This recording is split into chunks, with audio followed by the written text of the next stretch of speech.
Assalamualaikum warahmatullahi wabarakatuh. Alhamdulillah wassalatu wassalamu ala rasulillah. Segala puji dan puja kehadirat Allah subhanahu wa ta'ala. Juga salawat dan taslim kepada Nabi besar Muhammad sallallahu alaihi wa ala alihi wa sahbihi wasallam.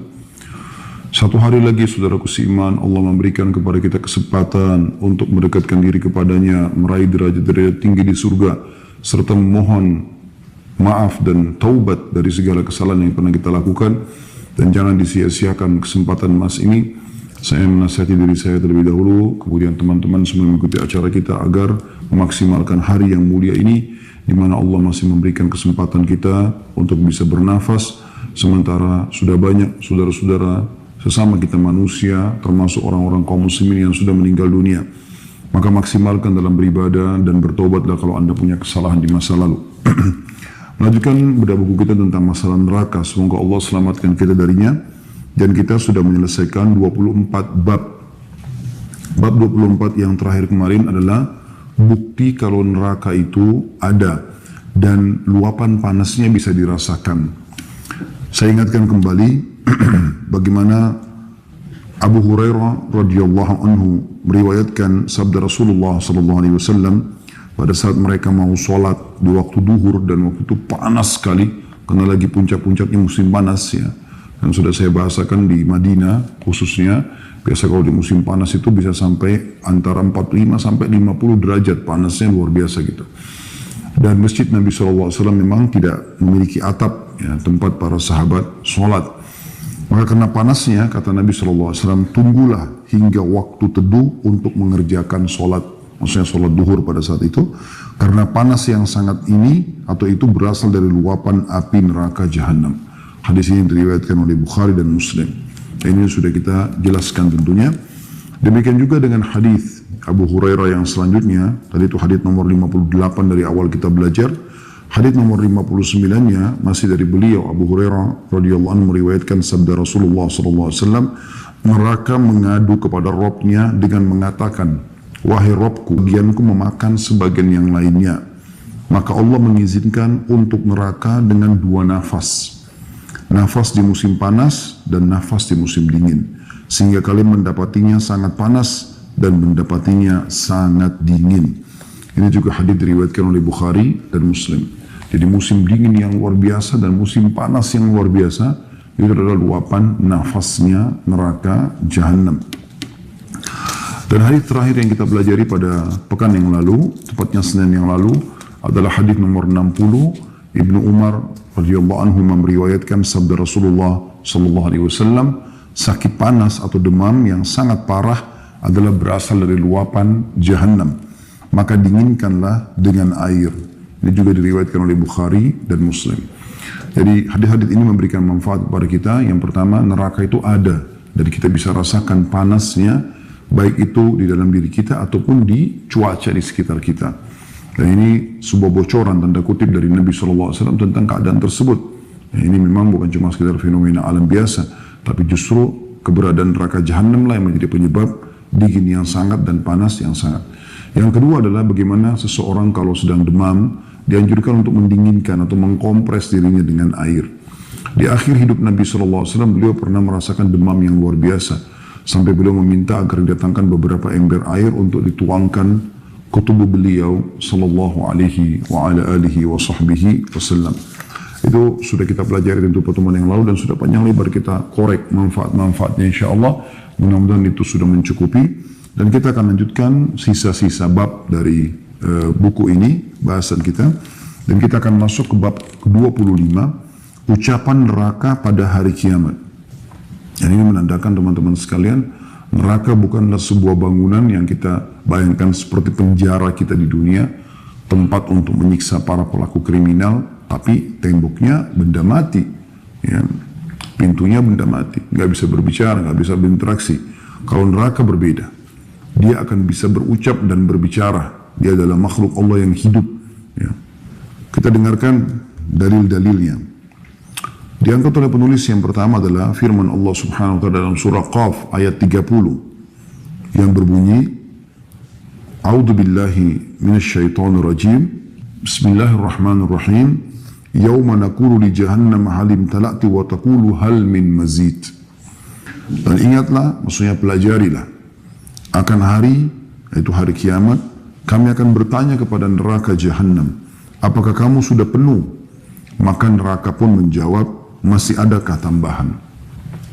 Jadi kita bisa lihat di sini bagaimana Allah Subhanahu wa taala memerintahkan para malaikat untuk menanyakan pada neraka, kamu udah penuh belum dengan banyaknya orang yang dilemparkan ke dalamnya? Maka neraka terus saja mengatakan, hal min mazid, apakah ada tambahan, apakah ada tambahan, terus saja begitu. Ya. Dalam sebuah riwayat menjelaskan hadis ini atau ayat ini adalah sabda Nabi SAW, neraka akan terus mengatakan hal min mazid, apakah ada tambahan, apakah ada tambahan, sampai Tuhan, sang pencipta, meletakkan telapak kakinya ke neraka sehingga membuatnya berkerut, ya. Dan dia mengatakan, demi kemuliaanmu cukuplah, cukuplah. Ada hadis yang menguatkan tentang neraka itu berbicara. Di situ ada urutan 61, maksudnya dari pertama kita belajar bab tentang neraka ini, semoga Allah selamatkan kita darinya, sudah 61 hadis. Yang berbunyi, Abu Hurairah radhiyallahu anhu meriwayatkan sabda Rasulullah sallallahu alaihi wasallam, yakhruju 'unuqun minan nari yaumal qiyamah laha 'ainani tubsiran wa udhunani tasma'an wa lisanun yantiq yaqul inni ukiltu bi thalatha bi kulli jabbarin 'anid wa bi kulli man da'a ma'allahi ilahan akhar wa bil musawwirin. Artinya, leher neraka keluar pada hari kiamat. Jadi dia makhluk, dia punya leher. Keluar lehernya yang memiliki dua mata yang dapat melihat, dua telinga yang dapat mendengar, dan lisan yang dapat berbicara. Jadi ada dua matanya, ada dua telinganya, dan ada lisannya, bisa berbicara. Ia mengatakan, jadi pada saat dia lagi menyiksa orang-orang yang di dalamnya, maka dia pun mengeluarkan lehernya, kemudian berbicara dan memperdengarkan suara itu kepada penghuni neraka. Na'udzubillah, semoga Allah selamatkan kita dari neraka ini. Kata dia, sesungguhnya aku ditugaskan kepada 3 golongan. Maksudnya yang paling banyak mendapatkan siksaan di dalamku adalah 3 golongan ini. Yang pertama adalah kepada setiap orang yang sombong lagi menentang. Sombong ini menolak kebenaran, ya. Lalu menentangnya. Ada orang, dia belum beriman, atau dia masih bermaksiat karena belum sampai padanya peringatan. Dan pada saat sampai padanya peringatan, dia berhenti. Dia beriman dari kekufurannya, ataupun dia berhenti dari kemaksiatannya. Tapi ada orang tidak. Dinasehatin pun, malah dia marah, malah dia memusuhi orang yang menasehatinya. Maka ini masuk dalam bab sombong, ya. Semoga Allah selamatkan kita dari sifat seperti ini. Dan kesombongan yang paling berat adalah menolak Allah Subhanahu wa taala sebagai Tuhan. Menolak perintah Allah Subhanahu wa taala, bagaimana iblis menolak untuk sujud kepada Adam yang merupakan perintah Allah Subhanahu wa taala, bukan karena Adam tapi perintah Allah Subhanahu wa taala. Dan Allah murka pada saat itu kemudian mengusir iblis dan dilaknat sampai hari kiamat serta dipastikan akan kekal dalam api neraka.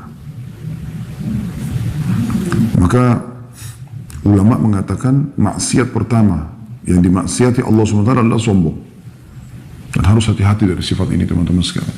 Makanya kata Nabi SAW, tidak akan mencium bau surga. Bukan cuma masuk ke dalam surga. Orang yang dalam hatinya ada seperti biji sawi dari kesombongan. Kalau Allah SWT memberikan kepada anda sepatu baru, baju baru, celana baru, mobil, rumah, segala macam, ataupun kelebihan fisik, paras wajah, postur tubuh, warna kulit, rambut, segala macam hal, Allah SWT berikan yang bagus-bagus, syukuri.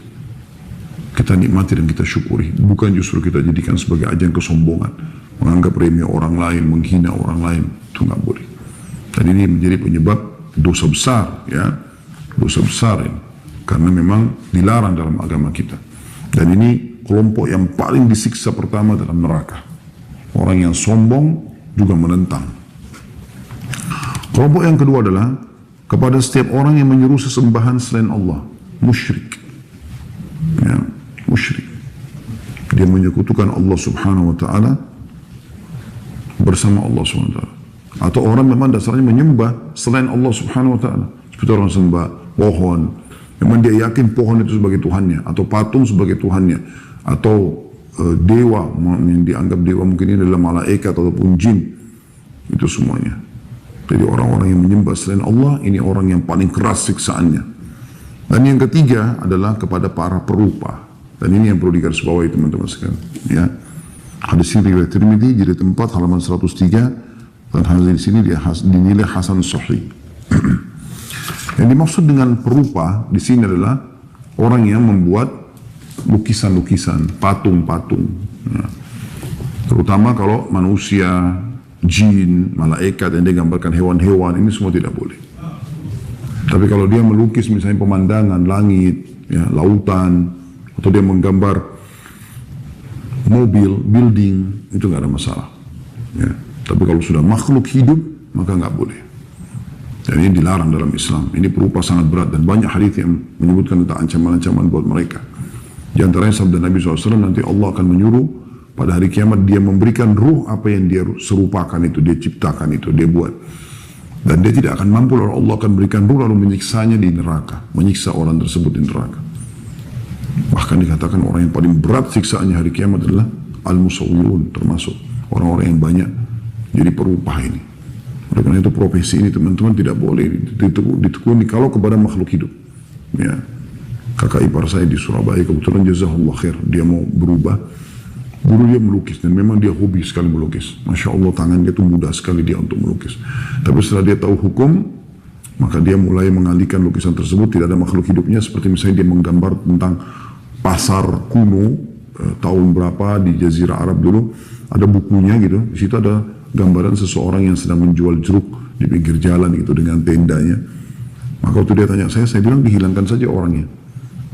Kalau rumahnya, tendanya, buah jeruknya nggak ada masalah. Maka dia lakukan. Dan alhamdulillah tidak menghilangi, tidak mengurangi seni yang ada sebenarnya. Ya. Orang membuat menyerupai makhluk ini bahaya sekali. Baik Anda yang melakukannya atau Anda membelinya saja. Ya, ada orang subhanallah rumahnya penuh dengan patung-patung. Kata Nabi SAW dalam hadis lain, rumah yang ada anjingnya dan patungnya tidak akan dimasuki oleh malaikat. Kalau tidak masuk malaikat berarti penuh dengan syaitan. Ya, penuh dengan syaitan. Ada seorang jemaah saya tinggal di Bintaro. Beberapa waktu lalu sempat umroh bersama kami. Pada saat saya jelaskan tentang masalah ini, dia sempat mengatakan, saya sudah coba terapkan itu saat saya beli rumah yang cukup besar dan itu banyak patungnya gitu. Nah, pada saat patung itu mau dihancurkan itu sering mimpi buruk lah, apalah segala macam hal gitu. Karena memang syaitan tidak mau gitu kan, itu dikeluarkan dari rumah. Tapi dia tetap berazam karena dia sudah paham sunnah. Alhamdulillah dihancurkan dengan tukang atau oleh tukang. Alhamdulillah akhirnya rumahnya lebih tenang sekarang. Ya, begitu juga teman-teman yang sering kesurupan, ketindian atau orang yang disihir akan lebih lama karena adanya patung-patung ini. Oleh karena itu dihilangkan. Ada juga pernah jemaah kami di Kemang. Ya, jazakumullah khairan, di kolam renangnya itu ada gambar ikan, patung ikan untuk air mancur. Maka saya bahasakan, ini jangan dipanggil tukang. Air mancur tetap ada tapi dihapus ikan itu. Dibuatlah hanya seperti corong saja keluar air mancur itu dan tidak mengurangi dari estetika ataupun seninya gitu kan. Karena yang kita tinggalkan yang diharamkan saja dalam agama, yang dibolehkan tidak masalah. Maka ini contoh-contoh saja gitu kan. Nah ini harus hati-hati sekali teman-teman sekalian karena akan membuka pintu-pintu permasalahan bagi seseorang yang tidak paham masalah ini. Karena saya lihat seperti sebuah prestasi ya, kalau di rumah itu ada kolam ikan, terus ada patung burungnya, ada angsa, terus kemudian di taman ada ini, ada itu, ada patung harimau dan segala macam hal gitu kan. Dan itu semua dianggap seperti sebuah kemajuan atau modern atau simbol kekayaan. Ini keliru. Jadi harus Anda keluar dari belenggu itu. Semua diharamkan dalam agama, tidak ada yang Anda letakkan atau Anda kerjakan karena Anda tahu itu haram dalam agama Islam. Ya, supaya terhindari dari siksaan seperti ini, karena ini siksaannya luar biasa. Termasuk orang yang paling berat siksaannya pada hari kiamat. Itu juga dengan masalah lukisan-lukisan ya. Jadi kalau lukisan juga hindari teman-teman. Saya juga ada orang karena dia entah mungkin karena apa namanya desakan-desakan kekayaannya, karena dianggap kaya maka kayaknya nggak pas kalau dia nggak dilukis sama istrinya sama anaknya gitu. Yang lebih ringan adalah foto. Foto itu masih ada yang membahasakan tidak masalah. Tapi kalau sudah lukisan, ini sudah umumnya pendapat ulama melarangnya. Foto pun itu teman-teman dianjurkan agar jangan dipajang. Jadi kalau kita punya foto-foto, kita bisa simpan di galeri kita simpan di album, taruh di laci. Jangan dipajang, karena memajang ini tetap kena hadis Nabi SAW tentang malaikat tidak masuk ke dalam rumah. Ya. Dan teman-teman yang sedang terapi agar sembuh dari penyakit ain, ya, kalau ada mata panas atau hasad yang mengenai dia sering sakit, tiba-tiba ribut rumah tangganya tanpa sebab. Yang kata Nabi SAW, penyakit ain itu, mata panasnya orang itu benar terjadi. Bahkan bisa membuat manusia masuk ke dalam kuburan dan unta masuk ke kuali. Dalam riwayat lain, mayoritas umatku meninggal disebabkan karena ain. Atau dia berobat dari sihir. Makanya akan sulit sekali dia sembuh selama masih ada patung-patung atau gambar-gambar yang dipajang di rumahnya. Maka dia harus keluarkan semua itu. Kita masuk lanjutannya ke bab 26 teman-teman sekalian, jembatan antara surga dan neraka.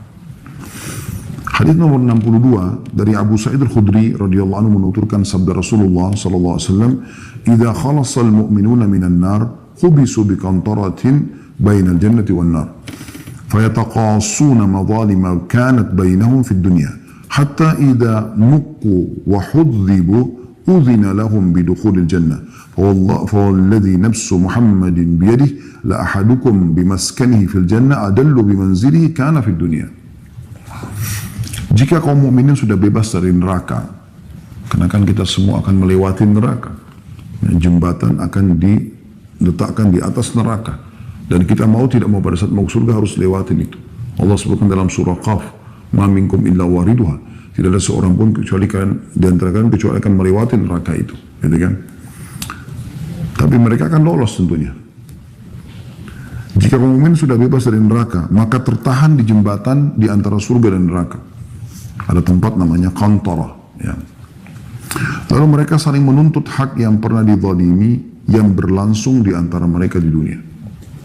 Jadi kalau misalnya ada suami istri, ya, pernah cerai, kemudian mereka ribut, terus dendam-dendaman nih, terus kemudian mereka datang di mahkamah Allah hari kiamat, lalu mereka saling tuntut menuntut, maka Allah berikanlah siapa yang benar haknya dan siapa yang salah akan diambil darinya, gitu kan.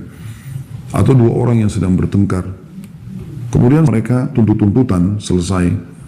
Misalnya si suami mendapatkan 100 tambahan pahala dari istrinya karena dia pernah dizalimi atau mantan istrinya. Lalu isi istrinya setelah dikurangi 100 pahala, ternyata tetap dapat karena setelah ditimbang pun amal soleh masih lebih baik daripada dosanya, maka dia masuk surga. Si suami juga masuk surga misalnya. Nah ini kan masih ada perasaan-perasaan karena tadi ditimbangkan saling tuntut, ya. Maka Allah nanti akan pertemukan mereka sebelum masuk ke surga di kantor itu untuk membersihkan semua itu. Semua pertikaian yang pernah terjadi itu akan dihapuskan oleh Allah SWT sebelum masuk ke dalam surga. Hingga mereka telah dibersihkan, setelah tidak ada lagi penyakit-penyakit hati, dendam sudah tidak ada, habis semuanya, maka diizinkan kepada mereka memasuki surga. Lalu Nabi SAW bersumpah di akhir hadis, "Demi zat yang jiwa Muhammad di tangannya, maksud demi Allah, sungguh seseorang dari kalian lebih tahu tempat tinggalnya di dunia, di surga. Sungguh seseorang dari kalian lebih tahu tempat tinggalnya di surga daripada tempat tinggalnya di dunia." Hadis riwayat Bukhari, jilid 5 halaman 96.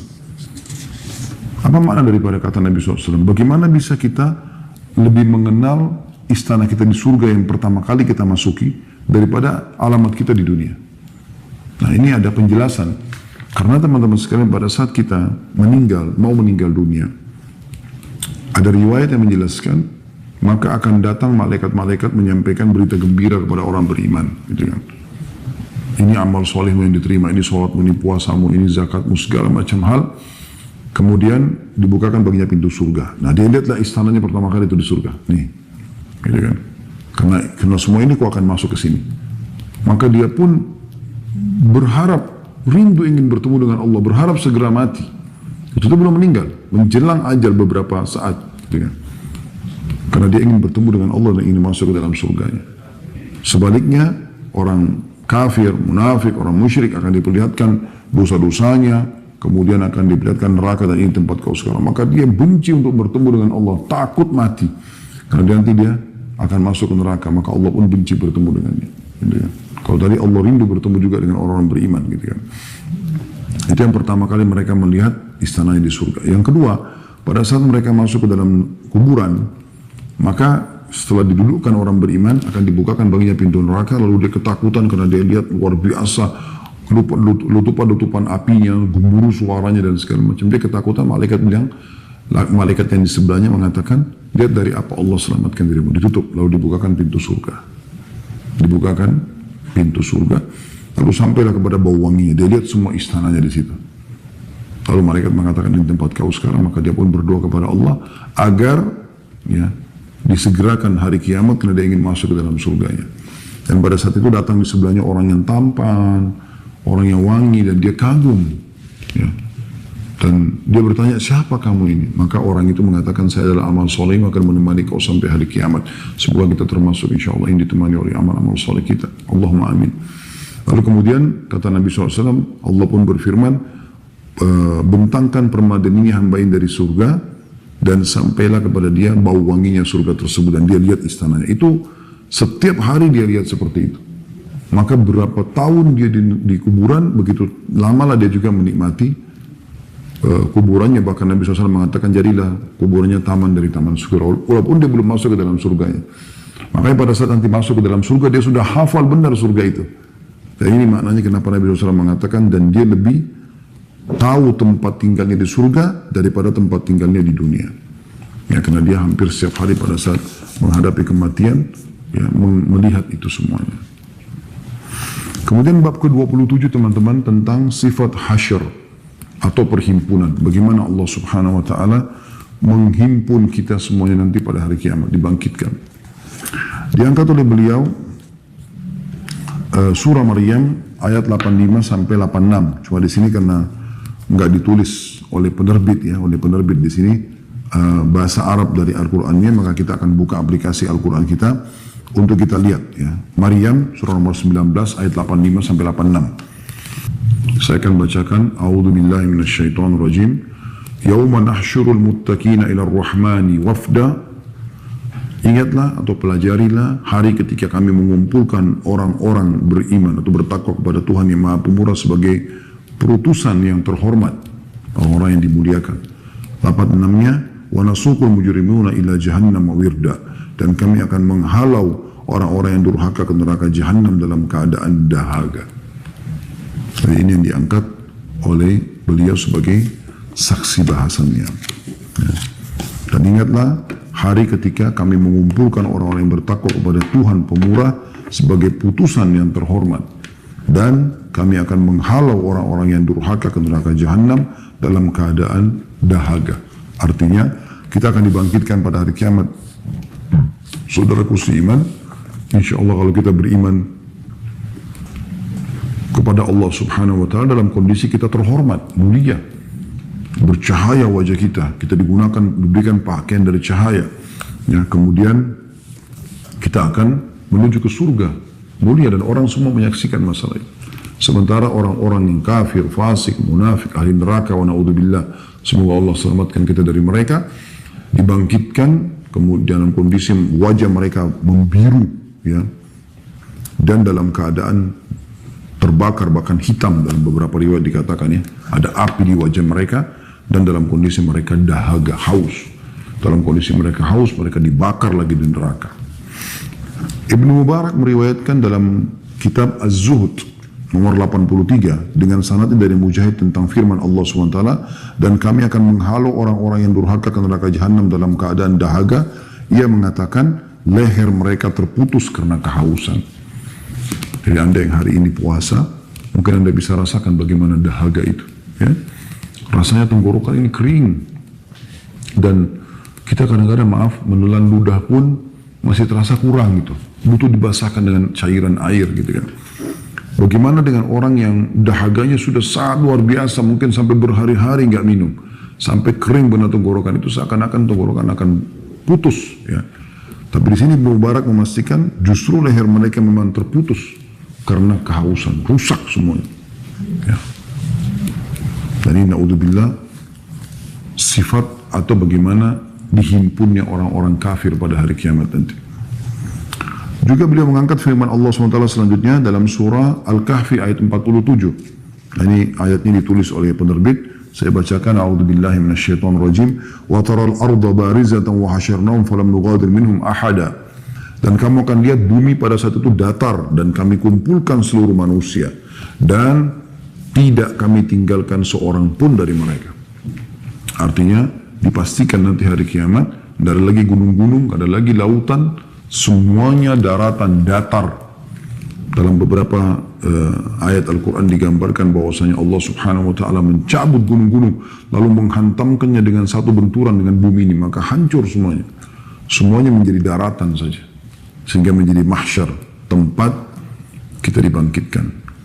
Dan seluruh manusia tidak terkecuali, baik yang beriman ataupun yang membangkang, akan dibangkitkan pada saat itu. Kemudian dalam surah Toha, surah nomor 20, ini sebagaimana di dalam buku, bagian-bagian buku tidak ditulis ayat Al-Qur'annya. Kita coba buka surah Toha, surah nomor 20, ayat 102. Bunyi, a'udzubillahi minasyaitonirrajim, yawma yunfakhu fis sur wa nahsyurul mujrimina yawma idzin zurqa. Pada hari itu ditiupnya sangkakala, pada hari kiamat, hari perhimpunan, kami akan mengumpulkan pada hari itu orang-orang yang berdosa dan muka mereka biru muram. Biasa Anda lihat kalau orang kena pukul kemudian bengkak, ya, na'udzubillah, awalnya biasa merah, lama-lama membiru, ya, karena kesakitan yang mereka luar biasa rasakan gitu. Nah, ini ciri perhimpunan bagi mereka, ya, akan dibangkitkan seperti ini keadaan. Kemudian saya tambahkan, karena di buku kita cuma 102, kita tambahkan ayat 103-nya, ya, 104, kita coba hubungkan, ya. Yang 103 yang berbunyi, yatakhafatuna bainahum illa bithtum illa ashra. Lalu mereka berbisik-bisik di antara mereka, kamu tidak berdiam di dunia melainkan hanya 10 hari. Artinya mereka baru sadar pada saat itu, ternyata dunia yang kita lalui 60, 70, 80, 100 tahun hanya seperti 10 hari, ya, gitulah. Atau kita dibangkitkan juga. Kemudian 104-nya, nahnu a'lamu bima yaquluna idh yaqulu amsaluhum tariqatan in labithtum illa yauma. Kami lebih mengetahui apa yang mereka katakan ketika berkata orang yang paling lurus jalannya di antara mereka, kamu tidak berdiam di dunia melainkan hanya sehari saja. Ya. Jadi pada saat itu luar biasa gitu. Bagaimana orang-orang ini sudah tidak bisa menghindar dari hukuman Allah Subhanahu wa Ta'ala. Dan dipastikan teman-teman sekalian mereka dibangkitkan dalam kondisi seperti ini. Mereka ketakutan, mereka penuh dengan rasa sakit, karena di mahsyar itu Allahu a'lam berapa ribu tahun kita akan di sana. Tentu orang-orang beriman akan melaluinya sangat cepat, sebagaimana sabda Nabi SAW, tapi orang-orang ini akan merasakan susahnya, ya, melalui mahsyar tersebut. Kemudian selanjutnya juga disebutkan dalam surah Maryam ayat 68. Kita kembali ke surah nomor 19, ya, ayat 68. A'udzubillahi minasyaitonirrajim. فَوَرَبِّكَ لَنَحْشُرَنَّهُمْ وَالشَّيَاطِينَ ثُمَّ لَنُحْضِرَنَّهُمْ حَوْلَ جَهَنَّمَ جِثِيًّا. Demi Tuhanmu, hai Muhammad, sesungguhnya akan kami bangkitkan mereka bersama syaitan-syaitan. Orang-orang kafir, orang munafik, musyrik akan bangkit bersama yang goda mereka dari syaitan. Kemudian akan kami datangkan mereka ke sekeliling Jahannam dengan berlutut. Jadi seperti orang yang mau dihukum, seperti apa sih? Mereka dijejerkan, kemudian dilututkan, ya, dalam kondisi mereka terhina. Dalam beberapa riwayat-riwayat disebutkan mereka dibelenggu, ya, tangan ke leher mereka dalam kondisi mereka terhina. Mereka nggak bisa buat apa-apa lagi. Tinggal tahu pasrah, di depannya tinggal penyiksaan saja yang ada. Ya. Saya bacakan dulu beberapa ayat setelahnya, itu kan ayat 68, ayat 69-nya. ثُمَّ لَنَنْزِعَنَّ مِنْ كُلِّ شِيئَةٍ أَيُّهُمْ أَشَدُّ عَلَى الرَّحْمَنِ عِتِيًّا. Kemudian pasti kami akan tarik dari tiap-tiap golongan siapa di antara mereka yang sangat durhaka kepada Tuhan yang Maha Pemurah. Allah Subhanahu wa Ta'ala tidak mau beriman. Ada pencipta langit dan bumi namanya Allah. Siapa Allah itu? Ini nggak boleh Allah larang. Nggak usah, nggak mau dengar. Ya. Ayat 70-nya, ثُمَّ لَنَحْنُ أَعْلَمُ بِالَّذِينَ هُمْ أَوْلَى بِهَا صِلِيًّا. Kemudian kami sungguh lebih mengetahui orang-orang yang seharusnya dimasukkan ke dalam neraka. Ayat 71-nya, wa in minkum illa waridha kana ala rabbika hatman maqdiya. Dan tidak ada seorang pun darimu melainkan mendatangkan neraka itu. Hal itu bagimu atau bagi Tuhanmu adalah suatu kemestian yang sudah ditetapkan. Ya, jadi pasti kita lewatin. Tapi orang-orang beriman akan lolos tentunya. Terbukti di ayat 72-nya Allah berfirman, "Tsumma nunajjil ladzina taqaw wa nadharu adh-dhalimina fiha jithiya." Kemudian kami akan menyelamatkan orang-orang bertakwa lewat di atas sirat yang ada di atas neraka, lolos sampai ke surga, dan insya Allah itu termasuk itu. Dan membiarkan orang-orang zalim dalam neraka dalam keadaan berlutut. Ya. Ini Allah SWT menggambarkan tentang bagaimana mereka dibangkitkan pada saat itu. Ya. Kemudian kembali lagi dalam surah Toha, masih di surah yang tadi, ini selang-seling ya, Maryam, Toha, ini kembali lagi kepada surah Toha, hanya ayatnya 124. Allah SWT berfirman, A'udzu billahi minasyaitonir rajim, wa man a'rada 'an dzikri fa inna lahu ma'isyatan dhankan wa nahsyuruhu yaumal qiyamati a'ma. Dan barang siapa yang berpaling dari peringatanku, tidak mau mendengarkan janji-janji Allah, perintah-perintah Allah, maka sungguhnya baginya penghidupan yang sempit. Dan kami akan menghimpunnya pada hari kiamat dalam keadaan buta. Dalam keadaan buta. Ya. Jadi ada orang dibangkitkan dalam keadaan buta pada saat itu. Karena iman mereka kufur kepada Allah SWT. Di ayat 125-nya kita lanjutkan, di buku cuma 124, nanti dijelaskan kenapa mereka dibangkitkan buta. Qala rabbi lima hasyartani a'ma wa qad kuntu basira. Berkatalah ia, ya Tuhanku, mengapa engkau menghimpunku dalam keadaan buta padahal aku dahulunya adalah seorang yang melihat. Maka 126-nya, qala kadzalika atatka ayatuna fanasitaha wa kadzalika al-yawma tunsa. Allah berfirman, demikianlah telah datang kepadamu ayat-ayat kami, maka kamu melupakannya, dan begitu pula pada hari ini kamu pun dilupakan. Jadi sebabnya karena mereka tidak mau mengikuti perintah-perintah Allah Subhanahu wa taala dan juga meninggalkan larangan Allah Subhanahu wa taala. Juga dalam surah Isra selanjutnya disebutkan tentang bagaimana sih ciri-ciri pembangkitan pada hari kiamat, terutama bagi orang-orang kafir ini ya, munafik, orang-orang musyrik. Allah gambarkan dalam surah Isra, surah nomor 17 ayat 97. Allah Subhanahu wa taala berfirman, di buku kita ditulis firman Allah itu, bahasa Arabnya maksudnya ada, saya bacakan. Wa nahsyuruhum yaumal qiyamati ala wujuhim umyan wa bukman wa summa.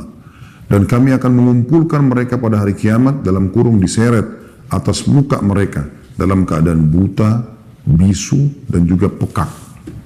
Ya. Jadi ada yang buta, ada yang bisu, ada yang pekak. Ya. Ini ciri pembangkitan pada saat itu. Kemudian surah Shaffat, ya. Ini tidak ditulis juga oleh penerbit ayatnya ya. Langsung ke terjemahan saja, surah nomor 37 ayat 22, bisa dibuka, surah nomor 37 ayat 22. A'udzubillahi minasyaitonir rajim. Uhsyurul ladzina zalamu wa azwajahum wa ma kanu ya'budun. Kepada malaikat diperintahkan, kumpulkanlah orang-orang yang zalim beserta teman sejawat mereka dan sembahan-sembahan yang selalu mereka sembah. Jadi artinya akan ada pembangkitan selain mereka dibuat buta, bisu, pekak, ya. Kemudian ada di dalam kondisi berlutut, hina, gitu kan. Juga dikatakan di sini mereka dibangkitkan bersama dengan pasangan-pasangan mereka dan teman-teman sejawat mereka yang memang dasarnya sama-sama zalim, sama-sama kufur. Kemudian ayat 23-nya Allah mengatakan, min dunillahi fahduhum ila siratil jahim. Yang mereka sembah selain Allah, maka tunjukkanlah kepada mereka jalan ke dalam neraka jahanam. Karena mereka dan istri-istri dan pasangan-pasangan hidupnya, teman sejawatnya dulu menyembah selain Allah.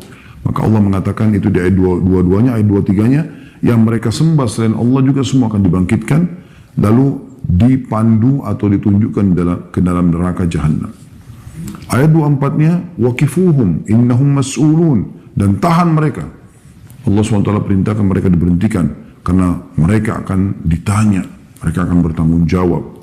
Lalu ayat 25-nya Allah menjelaskan, malakum la tanasarun, kenapa kalian tidak saling tolong menolong sekarang? Selama di dunia kan selalu tolong menolong dalam kemaksiatan. Kenapa sekarang di akhirat tidak saling tolong menolong? Ayat 26-nya, balhumul yawma mustaslimun, mereka pada hari itu betul-betul menyerahkan diri.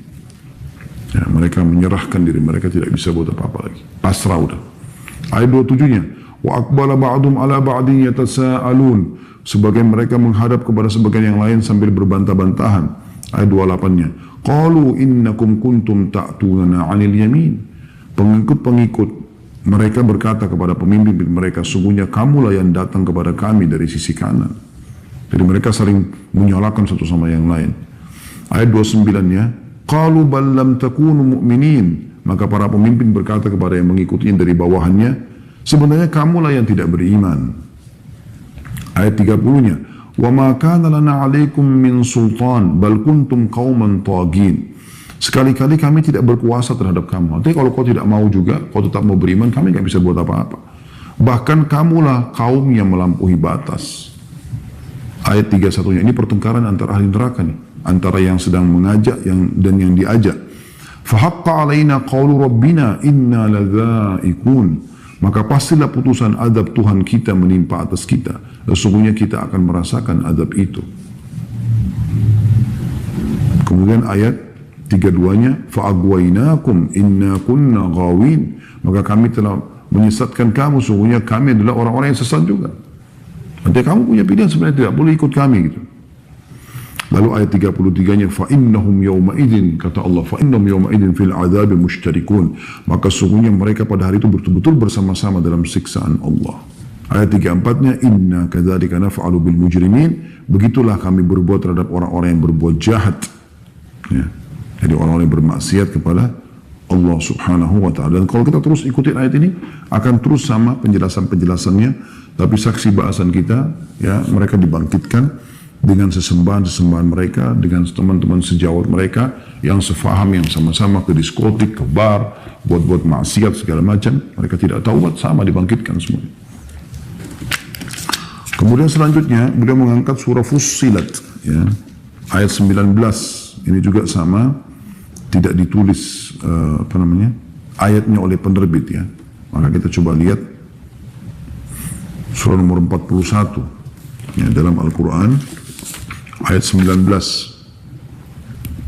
A'udzu billahi minasyaitonir rajim. Wa yawma yuhsyaru a'da'ullahi ilan nari fahum yuza'un. Dan ingatlah hari ketika musuh-musuh Allah digiring ke dalam neraka, lalu mereka dikumpulkan semuanya.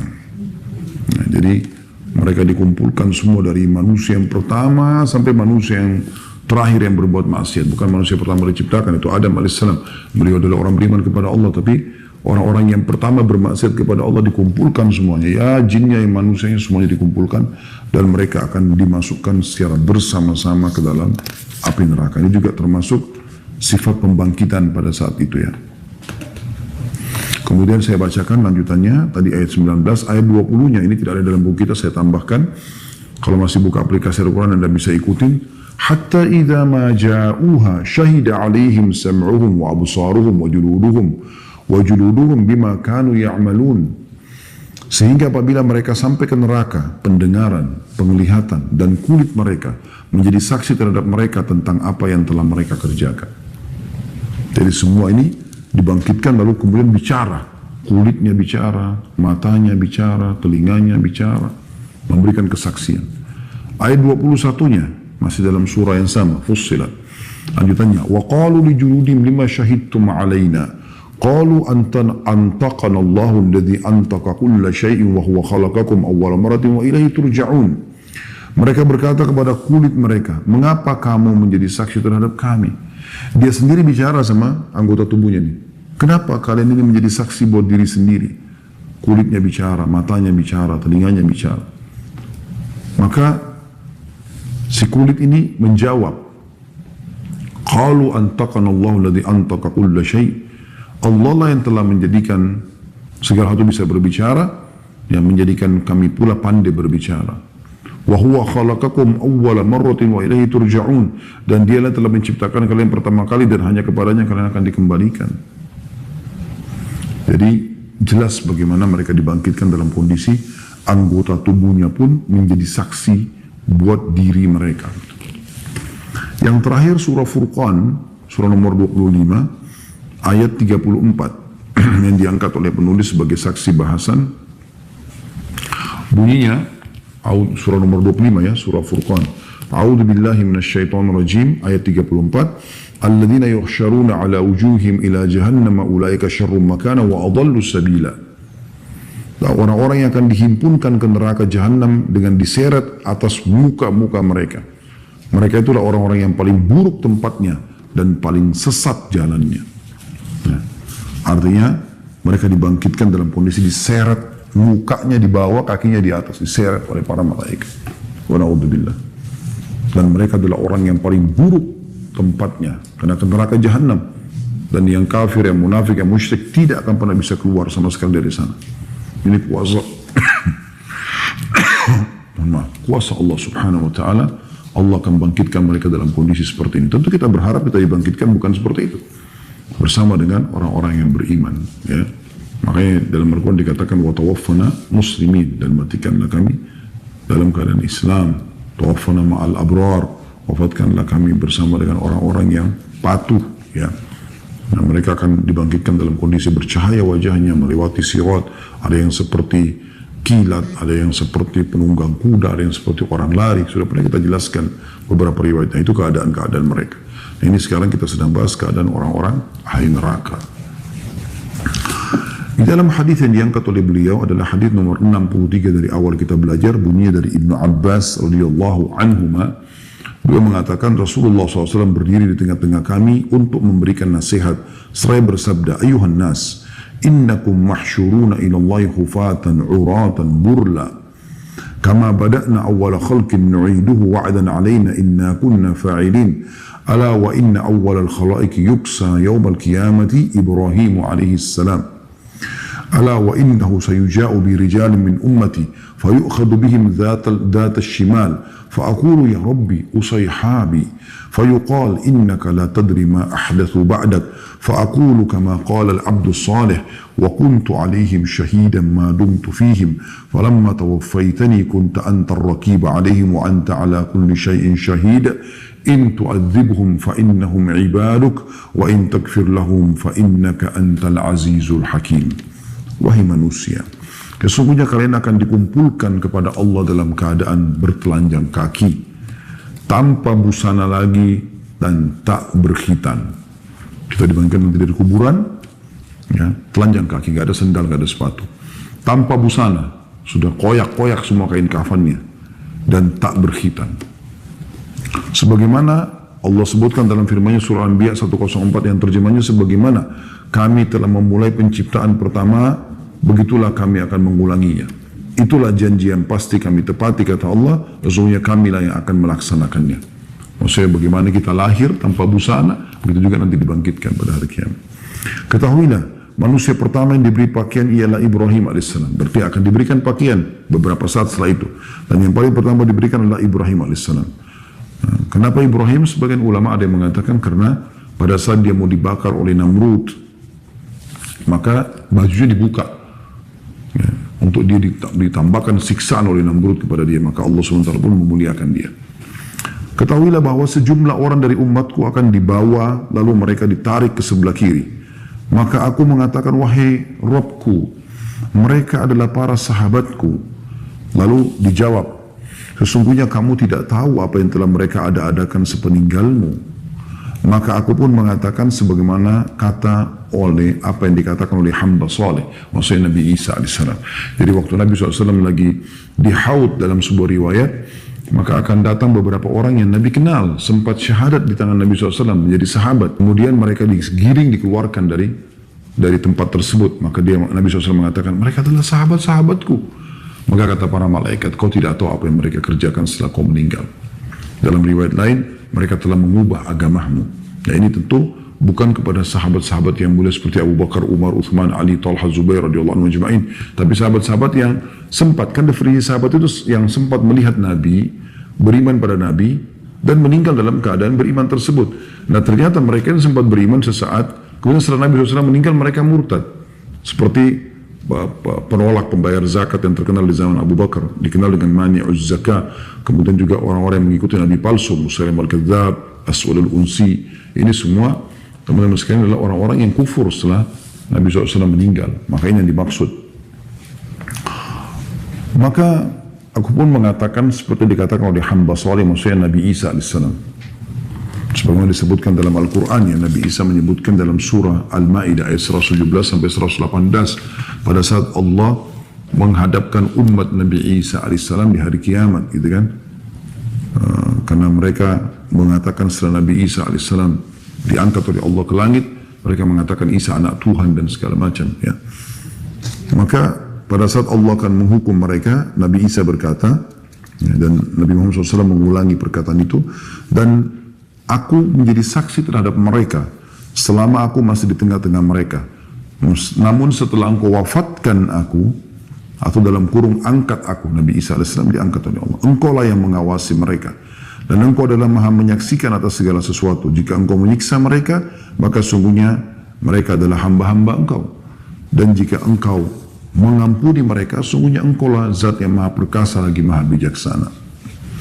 Lalu kata Nabi SAW, lalu dikatakan kepadaku, sesungguhnya mereka terus berbalik ke belakang mereka, maksudnya dalam keadaan murtad meninggalkan agama, sejak kamu berpisah dengan mereka. Hadits ini riwayat Bukhari, jilid 11 halaman 337 dan Muslim 17 halaman 194. Nah, ini memberikan gambaran kepada kita bagaimana nanti akan ada orang dibangkitkan hari kiamat. Ya, ternyata mereka tadinya Muslim, karena mereka murtad, mereka ikut bersama dengan golongan orang yang jelas-jelas kafir dari awal, gitu ya. Kemudian selanjutnya hadits nomor 64. Ya. Aisyah radhiyallahu anha berkata, aku mendengar Rasulullah SAW bersabda, yuhsyarun nasu hufatan uratan burla. Qalat Aisyah, ar-rijalu wan nisa'u yanzuru ba'dhum ila ba'd. Qala al-amru ashaddu min an yuhimmahum dhalik. Manusia dikumpulkan dalam keadaan telanjang, bertelanjang kaki, tanpa berbusana, lagi tak berkhitan. Begitu keadaan orang dibangkitkan dari kuburan nanti. Kita semua sama. Tidak ada alas kaki, tidak ada sepatu, tidak ada sendal. Ya, semua sudah hancur itu. Tidak ada busana dan tidak berkhitan. Maka Aisyah mengatakan, apakah laki-laki dan wanita semuanya akan melihat satu sama yang lain? Karena laki-laki perempuan sama-sama berdiri tanpa busana semuanya. Maka kata Nabi SAW, perkaranya lebih dahsyat daripada memperhatikan hal itu. Hadis ini riwayat Bukhari, jadi 11 halaman 377 dan Muslim 17, jadi 17 halaman 194. Artinya, pada saat itu kita dibangkitkan awal, laki-laki perempuan bersebelah-sebelahan. Kuburannya kan, tidak bisa dipisahin. Karena memang kuburan di muka bumi ini orang dikubur bersebelah-sebelahan. Nah, Muslim sama Muslim, kafir sama kafir, biasanya kan begitu. Nah, dibangkitkan seperti itu. Maka Aisyah pun secara normal menanyakan, ya Rasulullah, laki-laki perempuan sering melihat. Perhatikan jawaban Nabi SAW yang menggambarkan dahsyatnya hari perhimpunan pada saat itu. Kata Nabi SAW, perkara lebih besar daripada itu, hai Aisyah. Untuk mereka saling lihat melihat. Saya kasih contoh. Kalau misal teman-teman, Anda tinggal di satu kota, ini contoh perumpamaan saja. Kemudian di situ datang pasukan beringas, gitu kan. Tiba-tiba masuk ke pedesaan Anda, membawa pedang, samurai, membawa tombak, lalu kemudian membantai, membabi buta. Semua orang yang dibantai sana sini, depan mata Anda. Bercucuran darah sana sini, anak kecil mati, perempuan mati, orang tua mati, laki-laki mati semua. Kemudian pada saat lagi kalut seperti itu, lagi pembantaian, ada perempuan lari tanpa busana, atau laki-laki lari tanpa busana. Kira-kira Anda masih bisa punya waktu untuk memikirkan, oh dia telanjang lalu syahwat Anda bangkit? Nggak ada lagi kan? Makanya Nabi SAW menggambarkan, pada saat itu bukan itu lagi pikiran orang, hai Aisyah. Orang betul-betul sudah seperti Allah gambarkan pada saat itu. Yauma yafirul mar'u min akhi, pada hari itu orang lari dari saudaranya, wa ummihi wa abi, ayah dan ibunya dan ayahnya, wa sahibatihi wa bani, pasangan hidupnya dan juga anak-anaknya. Likulli imri'in minhum yauma idzin sya'nu yughni. Pada saat itu orang semua berpikir bagaimana perkara dia selamat. Tidak ada lagi pikiran-pikiran syahwat dan segala macam. Orang sudah pikir ketakutan kena neraka depan mata pada saat itu. Kemudian hadis selanjutnya 65, masih bab yang sama. Ummu Salamah radhiyallahu anha mengatakan, aku mendengar Rasulullah SAW bersabda, manusia dikumpulkan pada hari kiamat dalam keadaan bertelanjang kaki dan tanpa busana. Maka Ummu Salamah radhiyallahu anha bertanya, wahai Rasulullah, Betapa malunya. Sebagian dari kami memandang sebagian yang lainnya. Beliau menjawab, manusia tengah sibuk pada saat itu. Aku bertanya, apa kesibukan mereka? Maka beliau menjawab, lembaran-lembaran catatan amal disebarkan yang berisikan segala yang sekecil atom atau sekecil biji sawi. Hadis ini diriwayatkan At-Tabarani dalam Al-Awsat dengan sanad sahih dan juga disahihkan oleh Al-Mundhiri dalam kitab At-Targhib jilid 6 halaman 177. Hadis ini menjelaskan lagi, ya, lebih mempertegas lagi tadi kenapa penjelasan Nabi SAW kepada Aisyah radhiyallahu anha pada saat orang dibagikan telanjang kaki, telanjang badan, tidak ada busana dan tidak berkhitan, laki-laki perempuan semuanya dibangkitkan. Ya, bukankah mereka bisa saling lihat melihat, kata Nabi SAW kepada Aisyah. Pada saat itu perkara lebih besar daripada itu, orang tidak pikir lagi masalah itu. Di hadits Ummu Salamah, pada saat Ummu Salamah mengatakan, malu ya Rasulullah, saling lihat melihat laki-laki perempuan. Kata Nabi SAW, pada saat itu mereka tersibukkan. Gak ada lagi, biar perempuan dan laki-laki bersebelah-sebelahan, gak ada lagi waktunya untuk melihat yang di sebelahnya. Karena pada saat itu buku amal sedang berterbangan. Orang tidak tahu. Nah, buku amal ini nanti akan datang dengan sendirinya kepada orangnya. Kalau dia ahli surga, maka dia akan terima dengan tangan kanannya. Dan bukan pilihan dia. Nah, maka pada saat dia terima, dia gembira sekali. Karena dia sudah tahu dia akan selamat masuk ke dalam surga. Dan nanti akan ada orang yang terima bukunya dengan tangan kirinya. Dan pada saat itu dia tidak bisa menolak. Dia sudah tahu dia akan menuju ke neraka. Maka pada saat itu dia akan ketakutan sekali. Tidak ada lagi masalah syahwat ini. Jadi seperti itu pembangkitan yang luar biasa. Dahsyatnya hari kiamat itu. Selanjutnya hadis nomor 66. Sahal bin Sa'ad radhiyallahu anhu mengatakan Rasulullah SAW bersabda, manusia dikumpulkan pada hari kiamat di atas tanah putih seperti Alhamdulillah. Mohon maaf teman-teman sekalian, ini bersin. Saya ulangi lagi, hadis nomor 66, Sahal bin Sa'ad radhiyallahu anhu mengatakan, Rasulullah SAW bersabda, manusia dikumpulkan pada hari kiamat di atas tanah putih seperti bulatan yang jernih. Hadis ini diriwayatkan Bukhari dan Muslim. Dan sanad ini punya Imam Muslim di jilid 17 halaman 134. Jadi hadits ini atau riwayat ini menjelaskan kepada kita nanti tidak ada lagi bumi ini seperti sekarang. Ya. Dia sudah hilang gunung-gunungnya, udah nggak ada lautannya, udah nggak ada pohon-pohon, udah nggak ada butiran tanah bersih, putih semuanya. Dan semua akan dibangkitkan pada saat itu di tempat tersebut. Nah ini juga disebutkan tentang atau dimasukkan dalam bab al-hasyr atau perhimpunan pada hari kiamat. Kemudian hadis 67 selanjutnya. Masih di bab yang sama, Anas radhiyallahu anhu menceritakan, seseorang mengatakan, wahai Rasulullah, Allah subhanahu wa ta'ala berfirman, alladzina yuhsyaruna ala wujuhim ila jahannam ulaika syarrun makana wa adallu sabila. Orang-orang yang dihimpunkan ke neraka jahannam dengan diseret di atas mukanya, mereka itulah orang-orang yang paling buruk tempatnya dan paling sesat jalannya. Tadi sudah kita baca ya, Al-Furqan 34 ya. Maka kata Anas, apakah orang kafir dikumpulkan dengan diseret di atas mukanya?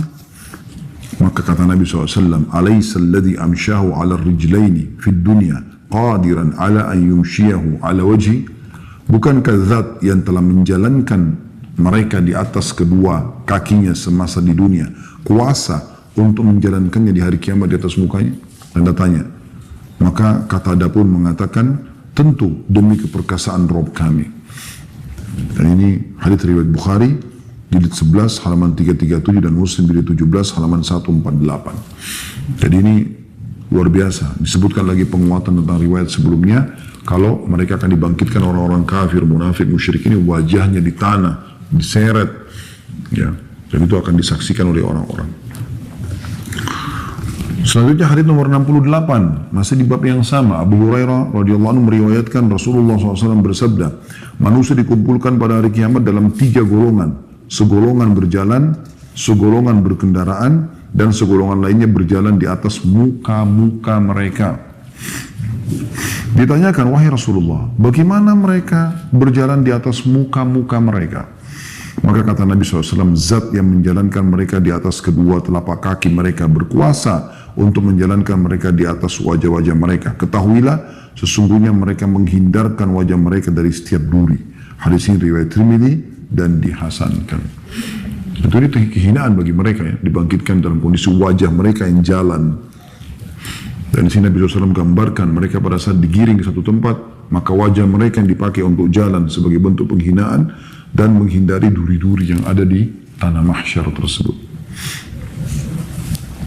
Selanjutnya hadits nomor 69, Bahaz bin Hakim meriwayatkan dari ayahnya dari kakeknya, aku mendengarkan Rasulullah SAW bersabda, sungguhnya kalian akan dikumpulkan dengan berjalan kaki dan berkendaraan serta berjalan di atas wajah-wajah kalian. Riwayat Tirmidzi jilid 4 halaman 39.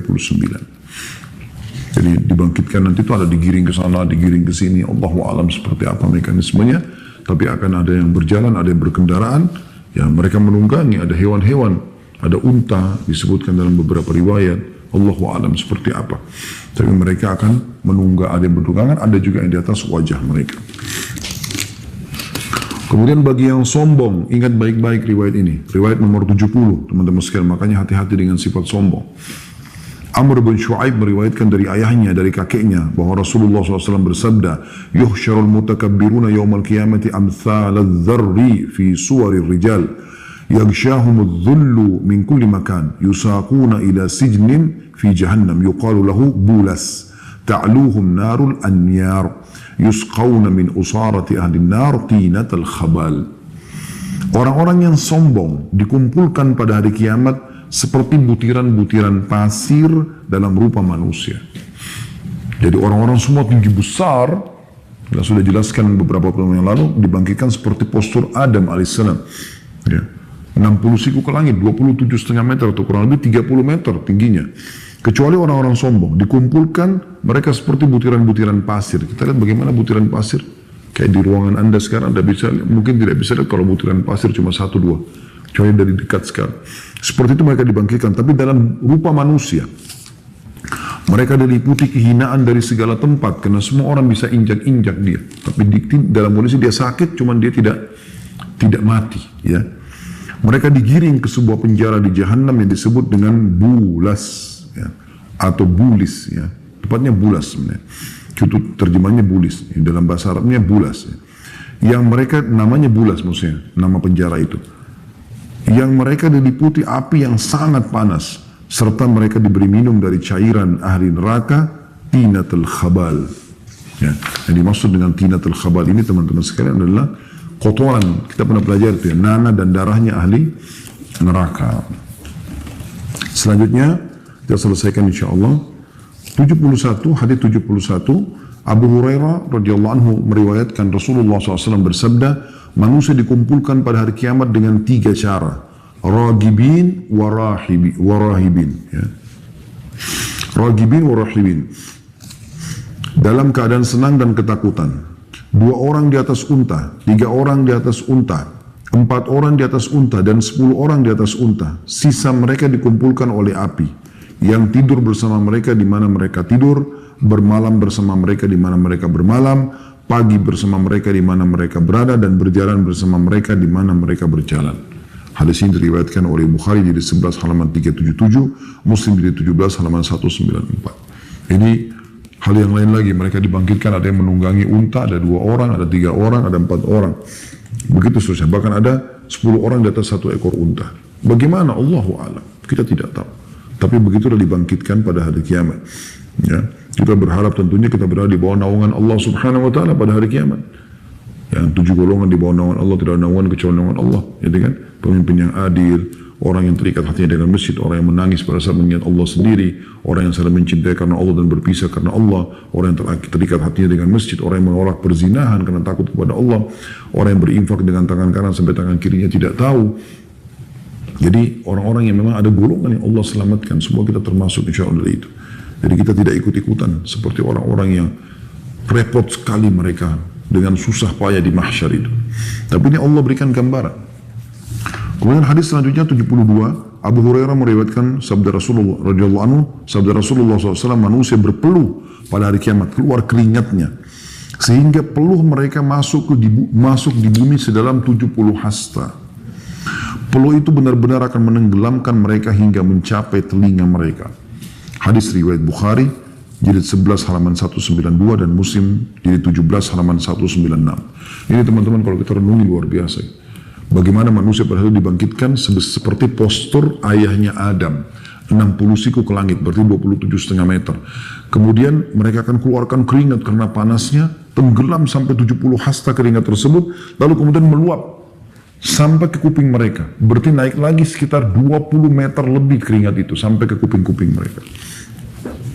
Ini tentu orang kafir, orang bermaksiat kepada Allah, ya, yang tidak taubat dan segala macam. Orang munafik ini yang Allah SWT berikan seperti ini. Jadilah orang-orang beriman yang bisa selamat, teman-teman sekalian. Ya, selamatkan diri Anda, itu di tangan Anda semua keselamatan itu. Selanjutnya, hadits nomor 73 dari Ibnu Umar radhiyallahu anhu, beliau menuturkan bahwasanya Nabi SAW, ya, dari Nabi SAW beliau membaca firman Allah SWT, "Yauma yaqumun nasu li rabbil alamin, qala yaqumu ahadun fi rashihi ila ansafi udhunai." Pada saat beliau membaca surah Al-Mutaffifin ayat 6 yang terjemahnya, yaitu hari ketika manusia berdiri menghadap Rabb semesta alam.